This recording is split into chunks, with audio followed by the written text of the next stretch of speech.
Welcome to the Wizards of Amazon podcast, where we cover all things private label. My name is Carlos Alvarez, and I will be your host for the show. Today, we have an awesome guest who I've wanted to have as a guest on the show from the very beginning, Trent Dyrsmid. Did I get the name right? You did indeed. Thank you for having me. Trent, you're an amazing person. You're like the founder and CEO of a bazillion different companies, made Inc. 500. The company, I guess we're going to pick on a little bit here that I absolutely love is Flowster a lot in this one, which is like a process Bible, I like to think of it. You have presented in our advanced Amazon seller meetup group in the past. Everybody loved it, and welcome to the show. Again, I really appreciate you making some time to have me on. Company count is definitely less than a bazillion. It's only 3 at my last count. 3 companies, 3 massive companies. We'll go with that. I get a lot of help from my team. Yeah, love it. Humble to the end. Trent, you haven't been on the show before. And for people that are on my show that have no idea who you are or weren't present during that meetup group, speaking of which, I'm making a little note here to invite you back to like the group as a whole to hopefully do a presentation on Flowster in the near future, if I can impose more on your time. But Yeah, can you give an intro on like what makes Trent tick? You know, how did you get into Flowster? A little bit before Flowster, the why, everything you? Yeah, sure. Happy to do that. So I am your textbook serial entrepreneur. Probably like most entrepreneurs, I started a business. Well, the first one actually was a failure. So then I started another one. And that was way back in 2001. I sold that business in 2008 for 7 figures. And that was really the thing that kind of put me on my path. And the reason was because prior to that business, Carlos, I was a sales guy working for, on commission for companies. I knew I was really good at selling stuff, but I didn't know anything about business models. I didn't know anything about marketing. I didn't know anything about building teams. I didn't know anything about anything, to be honest with you, other than I wasn't afraid to dive in and just, the expressions, build the parachute on the way down or fix the plane while you're flying it or whatever goofy expression you would like. And so that very first business was when I started to become a process-oriented individual. And it's largely because one of my biggest values in life is freedom. The reason I'm an entrepreneur is because I want freedom. And sadly, a lot of entrepreneurs, they have the wrong type of freedom. It's the freedom to work 24 hours a day because they're not process oriented. They don't build teams and they become slaves to their business. So I'm like the opposite of that. I like to start companies, put the necessary processes in place so that they can scale, put people in place to execute those processes, and then just kind of like monitor and manage by paying attention to the key numbers and the dashboard so that I know if things are going in the right direction or not. So there's a little bit about me, the backstory of how Flowster came to be. So I've had my podcast, the Bright Ideas podcast, for years, almost 10 years now. One of my favorite, by the way. Oh, thank you. And I've interviewed hundreds and hundreds of different entrepreneurs. And every once in a while, I'll interview somebody and I'll be like, that's a really cool business. I would like to be in that. And 4 years ago, I interviewed this guy who was running, Dan Metters, who was running an Amazon wholesale business. And at the time, we were running a marketing agency that we'd been running for four or 5 years, something like that. And our largest client had told us they weren't going to renew their contract. And so I said to my wife, I said, I'm going to just do like a sidebar thing here and give this Amazon thing a try. And initially I wasn't doing very well. I was trying to do private label, didn't know what I was doing.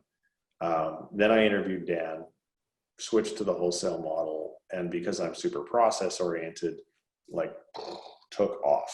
100 grand a month within 5 months, $1 million in the first year. And we ranked number 254 on the Inc. 5000 last year. And we just ranked again this year. I don't know the ranking, but it's pretty high. So Dan got wind of this and said, hey, you want to come to my conference and explain to people, what did you do? How'd you grow so fast? Because a lot of people aren't able to grow it that quickly. I said, yeah, sure. That sounds cool. It'll be fun. So I got up on stage and I said, hey, everybody, I'm going to explain my product sourcing process to you, but I don't have anything for sale. There's no pitch here. There's no nothing. So like take good notes because here we go. And it was a really, really detailed talk. I mean, I went down in the weeds.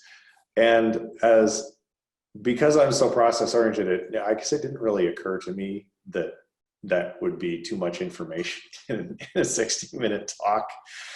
I just figured people would be able to understand it and go off and do it. And apparently I was wrong. So a lot of people came to me afterwards and they said, you know, that was a really cool talk. We really liked what you explained. Don't know how to build it. Any chance I could buy a copy of all of those processes? And that hadn't occurred to me either, that people would want to do that. So I had a chat with Dan and I said, well, if I make a copy of my processes and you promote them to your audience, he says, yeah, he says, I think it'd be a great thing. So we did that and it was a ridiculous success. I've never had anything ever in my entrepreneurial career sell so fast and sell so much and so ahead of my expectations. Usually I always fall way short of what I think I'm going to do because my goals are too lofty.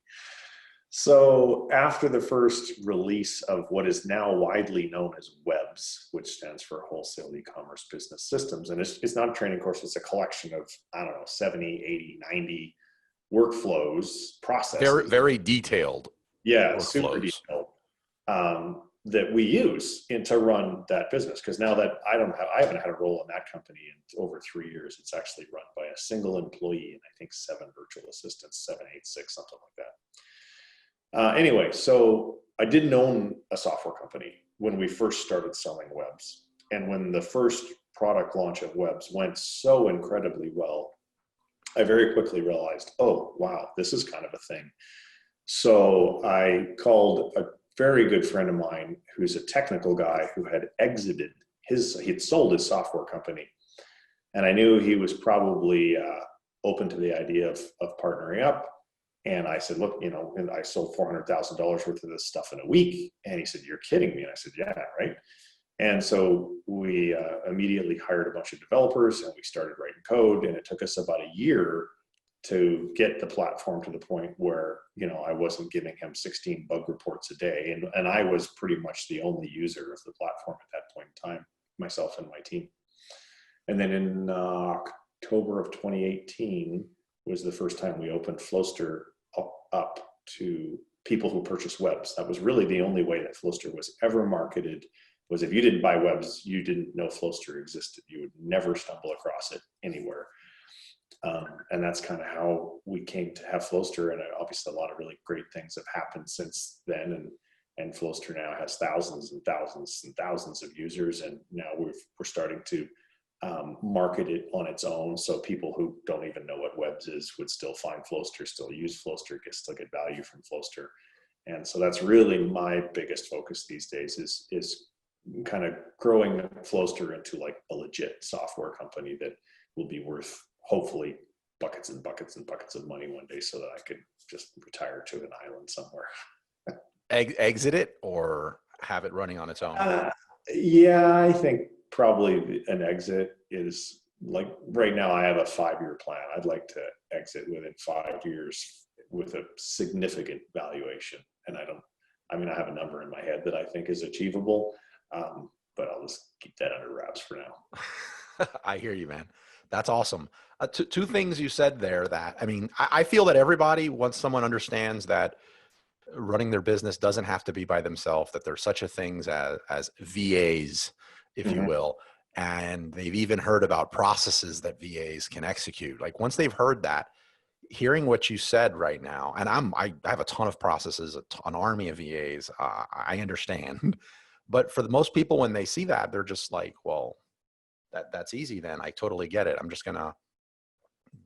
going to get this process and my business is just going to run completely fine from day one. There's no tweaks that are going to have to be done. There's no anything. And I've learned that every business is different and there are some tweaks that you can do to it. What does it look like in the beginning for you though?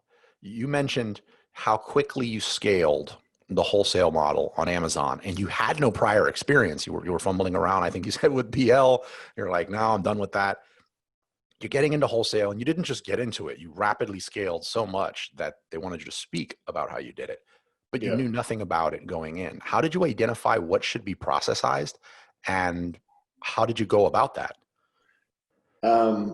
Anything that is repeatable and boring to me should be a process, because I don't want to do it, to be honest with you, because it infringes rather on my freedom. If I have to do this mind-numbingly boring task over and over and over and over again, and especially if it's a task that does not require years of experience. You know, if you think about doing basic research or product research or what have you, it's a pretty linear process, like a lot of ones and zeros. It's a yes and no, it's a checklist. You don't need to have somebody who's got, 15 years in the nutraceutical space to know what's a good product, because it's basic bestseller rank and a bunch of really objective. So I always get those two mixed up.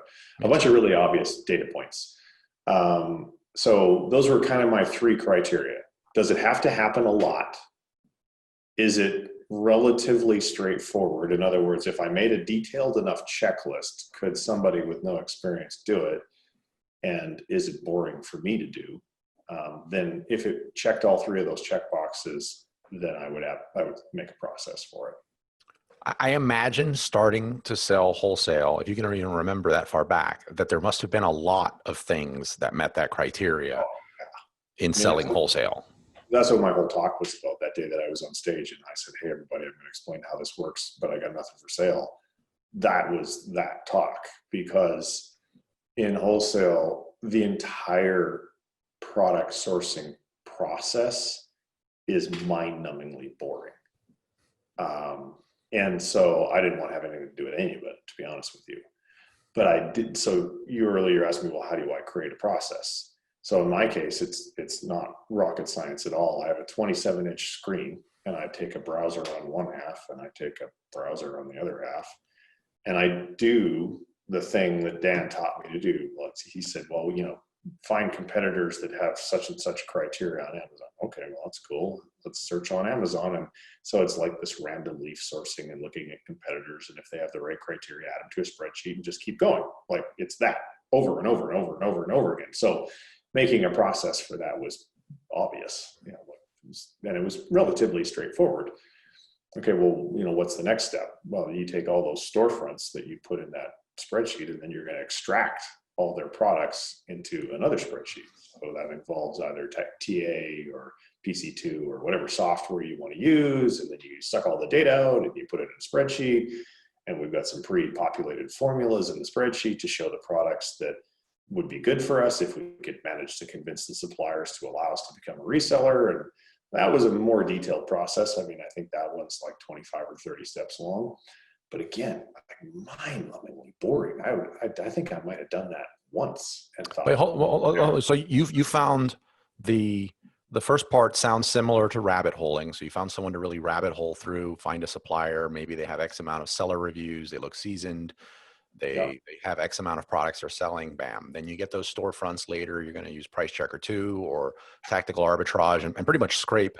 And then look at criterias and filter, Amazon's not selling this direct and some of the more obvious ones, and obviously a lot more. But did you say how many steps was it for you from the approximately, once you've decided, I'm adding this to, I'll call it a lead list, to through convincing them, or up to convincing the supplier to sell to you? No, up to the point if we want to send them an email. So they're on the they're in somebody's storefront, and we've got a list of all these storefronts. So let's say for a given storefront, Bob the superseller, to a list of all the products that Bob the superseller has in his storefront that in an ideal world I would want to carry. That, I think, is 29 steps. And the first, I think 6 or 7 of them are just installing and configuring. Go deeper into the weeds with me. How did you, I have a feeling I know how you did it. I don't want to assume anything. How did you identify that it was 29 steps? Like, what, you have the 2 browsers open. How did you do that? So I didn't go into it thinking it had to be 29 steps. Let me start with that. I went into it like I create every process, I think. So in our software, there's basically 2 columns. The left column is, as you know, is the list of the steps. It's here's what you need to do. The chapters in the Bible, as I like to refer to them. Sure. And then the right column for each, when you click on each step, you get this canvas of content, and you can put in there whatever you would like. And that's the how you do it. So you want to make processes which don't confuse people. And the way to do that is to have lots of short steps.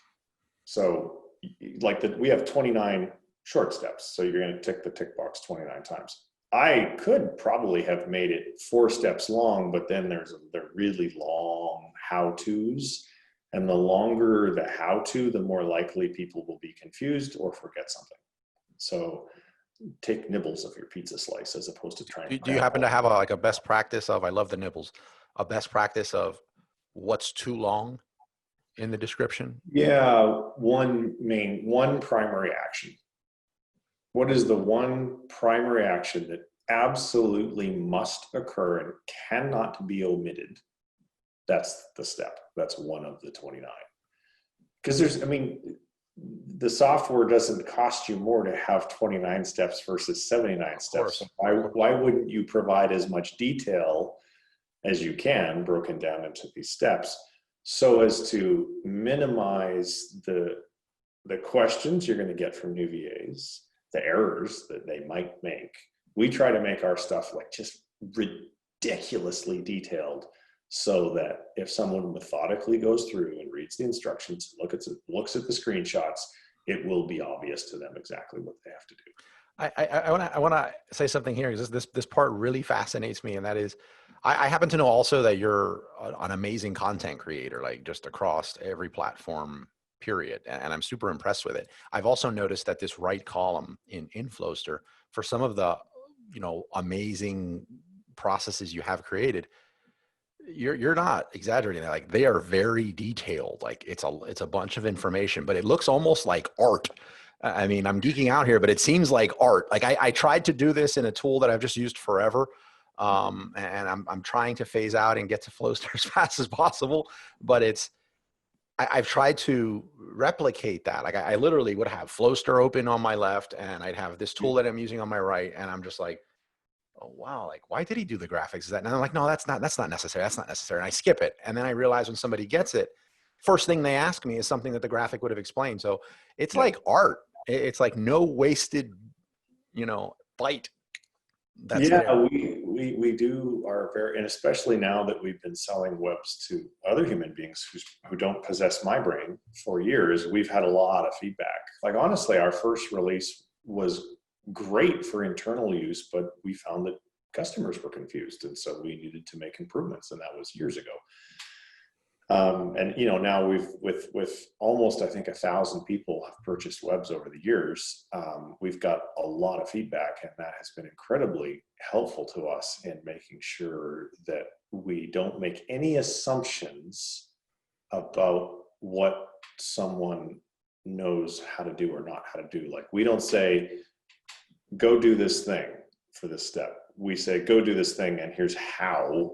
Here's the click path. Here's how exactly you do this thing, because otherwise you just have a checklist. You don't have a process. Do you feel the need to include a why, or you're like, look, as long as you're following these instructions, then you're good? Yeah, we don't really get into the why. I mean, this is, McDonald's doesn't tell you why you have to cook the hamburger for a certain amount of time. Why the fries have to be down for X amount of time. Yeah, they say leave the fries down until the red light comes on. Or you're fired. Yeah, pretty much. Okay, so let's go back. We got the 29 steps. You got them all the way up to the person that, I guess, the gatekeeper in this instance, like the person that's going to say, yeah, you can sell our brand, or no. Well, the 29 steps just gets us to the point where we have arrived at the decision of, yes, we absolutely want to send this company an email. And then we have another process separate from the 29 steps that shows the VA how to go and get all the email. If I figure out who should we email, what is their email address. And then we have another step where we import all those into HubSpot, which is our CRM. You can use any HubSpot, any CRM, right. It doesn't matter. So that we have a record of all of the people that we've ever emailed. And now that measures, I don't even know what it is, like 30 or 40,000 people, something like that. And then we actually have another process where we send the emails. And all of that in my first 5 months, Carlos, none of that was done by me. And the reason people ask, how did I scale so quickly? First of all, because none of that part was done by me. It was all done by VAs.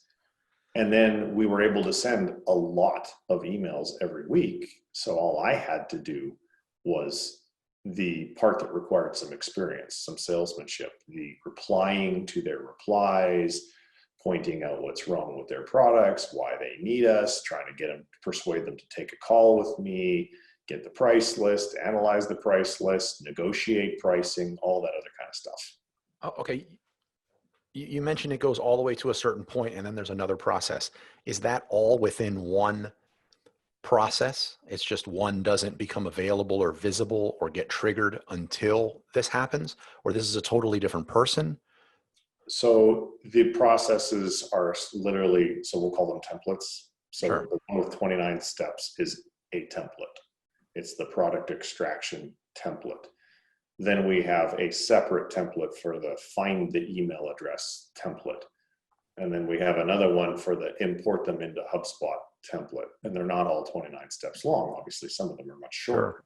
Sure. But yes, we do have separate processes. And one of the features that we've now developed in Flowster that you probably are aware of is conditional workflows, where this workflow then triggers this workflow, and then that one can trigger. Oh, I hadn't seen conditional. I was actually in there completely geeking out and realizing how much my podcast process sucks by looking at how awesome yours was. I hadn't visited that one in a while, and I had created this one on my own. I knew better, but I spent 40, 50 of my time hours trying to build this thing, and it just kept breaking, and I'm not putting the time I should, the love I should put towards it. I'm like, wait a minute. Wait, Trent. And I just dove in there, found it. It was right in my face the whole time, and opened that up. I didn't know about the conditional logic. When did that come out? Just recently, maybe 2 months ago, something like that. Because we have a feature request board, and that was the Right. most requested feature, so we made it. So this didn't exist then, but now when someone does those 29 steps and that's going to set off or trigger this other process to start, or this other checklist to run automatically.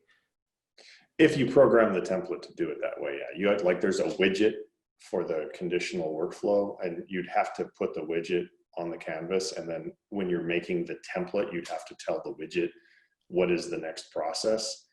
And you could absolutely add that and have that happen at any point that you would like. You're not, and I'm not talking about writing code either, by the way. Right. This is a completely codeless environment to the user. It's all it's drag and drop simple, like literally. Yeah. In your 5-month start, how quickly after you identified tasks, you're like, this sucks, this doesn't fit my definition of freedom, did you have the processes up and running? Some of them, like the first ones. Hours. Days. Oh God, I just want to like delete the show now. This is making me look horrible. Come on, let's say a month or something, man. No, you're saying hours? Well, you think about it. So Dan tells me, okay, go build a list of competitors. I'm not sure I can air this show now. No. Okay, so he's in his training course. He's got the videos that show you how to do that. And he'd explained it to me. And so I sat down and I knew right away that I'm like, no, I'm never going to do this. The first thing I did was sat down and I found one competitor, and I documented the process I did to find the one competitor, and I never ever found another one again, because I immediately passed that off to a VA. I said, you go find the other 10,000. Thank you very much. And forgive me, had you already had experience with VAs? Oh yeah. I've been using VAs for the entire 10 years I've been online. Well, what would you, because I know when some people listen to this and then we're in a meetup and I talk to them afterwards and I'm like, hey, look, well, you heard what Trent said. They're going to say, yeah, but I'm just starting this. I need to make some money first before I can go out and hire a VA. What do you say to that? And I'm sure you have to hear variations of this all the time. I hear that all the time, and all the time I say exactly the same thing that I'm about to tell you now. That is the first entrepreneurial mistake of a rookie entrepreneur. And the mistake that they're making is they're not valuing their time. Why on earth would you do anything that you can pay somebody $3 an hour to do? You can't afford $3 an hour. You can't afford to be an entrepreneur. Bottom line, go back and get a job, because you will not succeed. If you spend your time doing stuff that a VA can do for $3 an hour, you are going to fail. I've seen it over and over and over and over. And people always ask me, how did you become successful, Trent? Because I delegate like crazy to virtual assistants. Why wouldn't you? What are the things in your business? This is like a two-part question here. Like what are the things in your business that you want to be involved in and to do? And also what does your freedom look like now? So my freedom is great. I can take off any amount of time pretty much that I want to. Now, does that mean that I take months off? No, because I like doing my work and I have ambitious goals to achieve. So I probably work a 40-hour week. But in my Amazon business, for example, I work a 3-minute week. I don't do anything, nothing. It is completely passive income for me because I have processes and team in place. In my podcast business, for an episode, for example, I talk on the microphone. That's pretty much it. I don't do anything. Like all our beautiful show notes and the graphics and the transcripts and promoting it on social media and doing the editing. Is it all in-house or do you sub any of this out to agencies? All in-house. Okay. I'm too cheap to pay an agency. So I think there's a part of your question that I haven't yet answered because I forgot what it was. So I'll go back to you and say, I think there was something else that I haven't answered. There was. So I was like, what does your freedom look like now, which you answered. And we'll get back to it. Yeah. Oh, what do I like to do? What do I like to do? Yeah. What parts of your business? Absolutely. Thank you. What part of your businesses do you like to do? I like to be involved in strategy because that's requires years of experience and critical thinking and judgment and all things that are really hard to put into a process. The relationship development aspect of the business, like building like getting to know people like you and being on shows and having people on my show and figuring out like, man, you're a cool guy. How can we figure out how to work together to make more money together and serve our customers better? Anything that is kind of not highly repeatable, not boring, and super valuable to the business is stuff that I want to be personally involved in. Building assets, like for example, right now I am building a new lead generation funnel on Bright Ideas. And it's going to be divided into 3 lanes, whether you're a newbie, whether you're an Amazon seller, whether you're an e-commerce store owner, and then what happens for those people in the various lanes they go in. And the newbie should go to an automated webinar where they're going to see an offer and somebody's got to make the webinar and then the offer and the follow-up and the upsell and the downsell and the autoresponder and the zap that makes it all happen. And that's me. I am like the process engineer that builds all that stuff. Now, would I like to have somebody else doing that? Sure. But someone with the skills to do that is probably going to run me $100,000 a year. And I'm just not at a place where I want to spend $100,000 a year. And I don't need that person full time just yet either. So I do it. Awesome stuff, man. I take it that what you just described, I mean, we're using wholesale here as an example, but this is the approach you've taken to all of your businesses and even new businesses that you would start in the future. Is that fair? Oh yeah, absolutely. Every time I'm thinking like we could talk about Flowster. So we have these various, so I'm looking at this huge whiteboard that's on my wall over there. Yeah. We have various go-to-market strategies that we are testing in Flowster. And even for the stuff I'm going to do myself, I'm not going to rely on my memory to do it. So as I'm doing like cold email outreach, for example, okay, so I'm going to build a process. Now, I'm building that process for a couple of reasons. One, so I literally don't forget how to do it. Two, if the test goes well, I know I'm going to delegate that thing to somebody else. And I'm probably going to make that process available to other users in the Flowster ecosystem, because the more content that we have, the more processes that we have, the more valuable the software platform becomes, and the more people that will sign up and pay me money to use it. Makes sense. I have one, I want to be respectful of your time, but I have one like pretty, uh, for me personally, I wanted to know the answer to this. So you mentioned how you maybe spend 3 minutes a week on your Amazon business. I mean, I know that's just a rough number, but what about the roles later on? Because I get this a lot from people that are asking me questions about wholesale and processes. What about the person that actually is making the purchases? Um, how is that a single higher, much higher paid person based on the sensitivity of it? Is it totally processized and handled by a more affordable, if you will, person? No, so our one employee, and again, not being involved, I couldn't tell you the exact method that is used for that right now, but I can go from the last time I checked in on it. So are you talking purchases or reorders? Oh, both are critical. So you pick either one.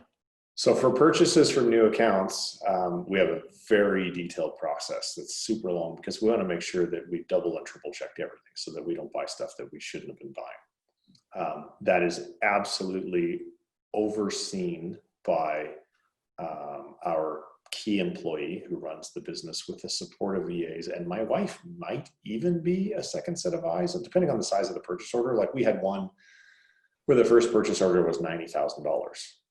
We were having a look at that one.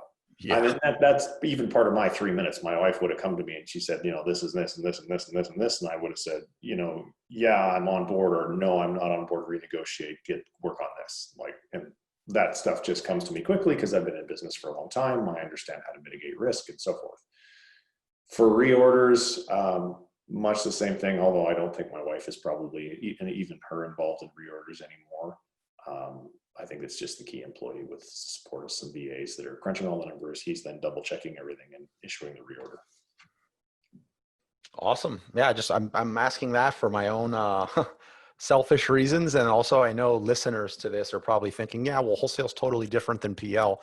You can't approach this the same way, and I know that's BS. And later on, at some point, when money needs to be paid to a logistics person or a customs person, I'm saying this is something that can totally be processized.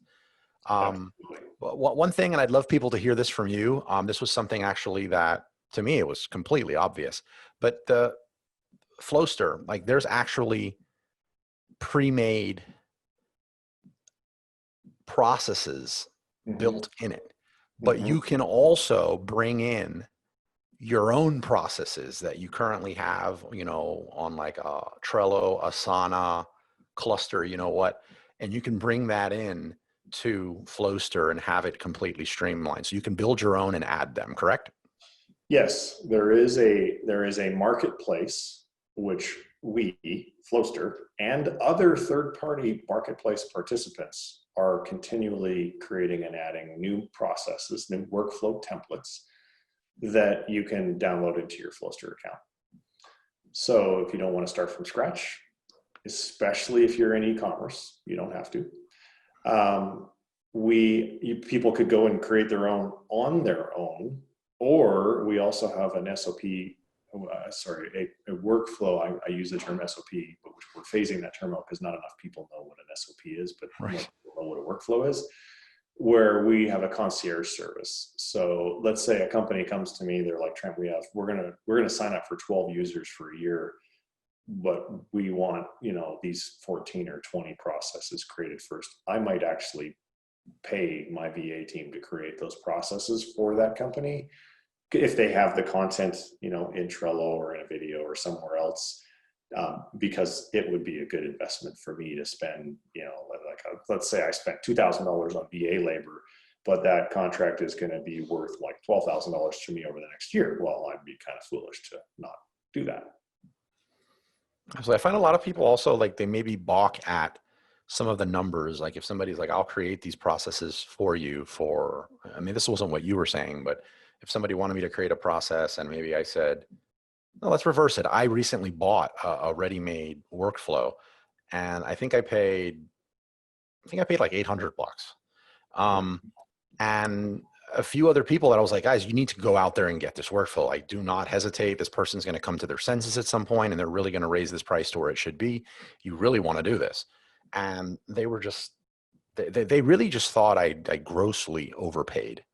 Mhm. And I couldn't understand because I saw the value in it. And later on, it dawned on me, if you've not sat down and built a simple process Mhm. yourself, you can't really appreciate everything that goes into it and how time consuming it is and the critical thinking you have to do.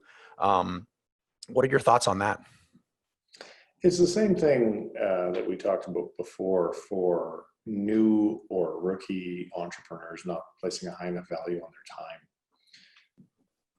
It's such a common thing for people to, oh, I'll just spend the time and make it myself. Well, yeah, you could do that, but should you do that? And all the answer to those questions are very personal because it's a function of not just how much money do I have available. Yeah, that's a factor, but what are my goals? How fast am I trying to grow? Could I be productively using my time on other business development activities that would give me a higher ROI? You know, there's so many other things that come into play, but across the board, Carlos, new entrepreneurs are notoriously guilty for not delegating enough and being too cheap to make the right, I'm not saying every investment is a good investment, but to make the right investments in their business. You know, webs, for example, people have been paying $2,500 for webs since pretty much since day one. And sure, I get emails from people, oh, it's too expensive. Really? Do you know how long it took us to make those things?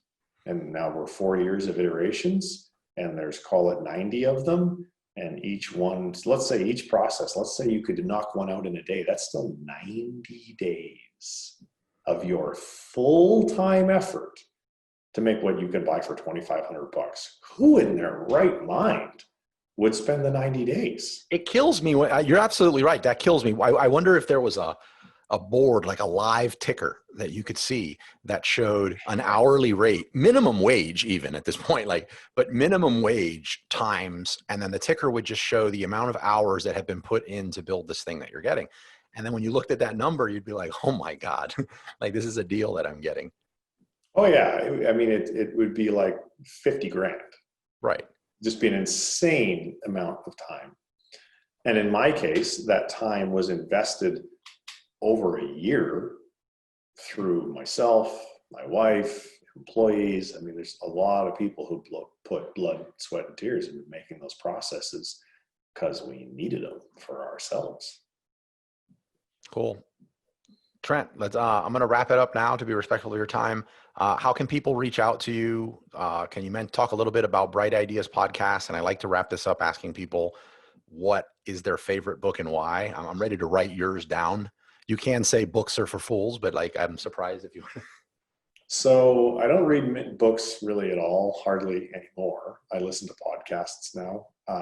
But the book that had the most profound impact on my life has been The E-Myth by Michael Gerber, because it's all about making sure you're working on your business and not in your business. And I don't think if I would have read that book that I'd be the founder of a process software company and my brain would work the way it works. And, you know, because it was a big aha. I read it a long time ago and it was a big aha back then. So highly recommend that one. As far as people getting a hold of me, it's pretty easy. It's Trent@brightideas.co.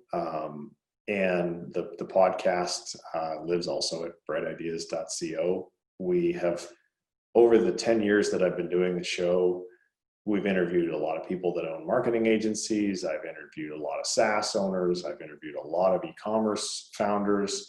The current theme of the show is definitely e-commerce, because obviously I'm trying to build an audience of potential Flowster customers, and the focus of Flowster's marketing is e-commerce. But I mean, anybody in any industry would get value from Flowster. It's just we're creating more pre-made templates for e-commerce business owners than we are for anything else. Trent, did you say the show has been around for 10 years? Mm-hmm. Yeah. I didn't know that. Started it in 2010. God. Well, Trent, thank you so much. You're amazing. I really enjoyed picking your brain. Something I didn't mention at the beginning, you've been very influential on the types of people that I'm inviting as guests on the show, people that I'm just dying to talk to, fascinated by, or that know something that I really want to know. You checked all of those boxes. Thank you very much. No, thank you for all the very kind words, Carlos. It's been a pleasure to be on the show. Thank you. Liked what you heard and want to stay connected? Join our Facebook group or find me anywhere on social media at Wizards of Amazon, or text the word Amazon to 69922.